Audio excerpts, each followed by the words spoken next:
Women's Equality Day celebrates the anniversary of the adoption of the 19th Amendment to the United States Constitution on August 26, 1920. The amendment granted women the right to vote for the first time and was a result of the women's suffrage movement in the country. It was a long journey. The Republican Party pioneered the right of women to vote and was consistent in its support throughout the long campaign for acceptance. It was the first major party to advocate equal rights for women and the principle of equal pay for equal work. The Women's Right Convention, held in Seneca Falls, New York in 1848, marked the beginning of the women's suffrage movement in the United States. The amendment was first introduced in Congress in 1878 by California Republican Senator Aaron A. Sargent on behest of the suffragists Elizabeth Cady Stanton and Susan B. Anthony. Sargent's amendment, also known as the Susan B. Anthony Amendment, was defeated 4 times by a Democrat-controlled Senate. When the Republican Party regained control of the Congress in 1919, the Equal Suffrage Amendment finally passed the House in May and in the Senate in June of 1919. People got arrested for voting.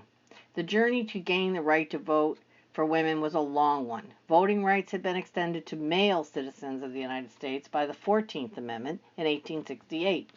The 15th Amendment was passed in 1870. Prohibited the federal government or any state government from denying an American citizen the right to vote based on their race, color, or previous condition of servitude. Despite this, women were not allowed to vote in most states and were often arrested when they tried to cast their ballot during the election under the 2 amendments. Opposition to voting by women was widespread, and the amendment did not get to see the light of day until 1914, which it was once again brought up in the U.S. Congress. In May of 1919, 2/3 of the Congress voted in favor of the amendment, and it was sent to the states for ratification. When the amendment was submitted to the states, 26 of the 36 states that ratified it had Republican legislatures. Of the 9 states that voted against ratification, 8 were Democratic. 12 states, all Republican, had given women full suffrage before the federal amendment was even ratified. On August 18, 1920, Tennessee became the 36th and final state needed to ratify the amendment.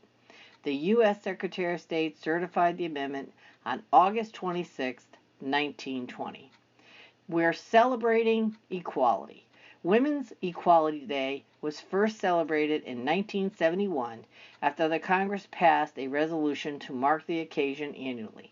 If you would like more information, please visit nfrw.org/women-suffrage. This is Mary Ann Turner, a proud Republican state representative candidate for Connecticut's 58th District, and I approve this message celebrating Women's Equality Day, made possible by the Grand Old Party, the Republicans.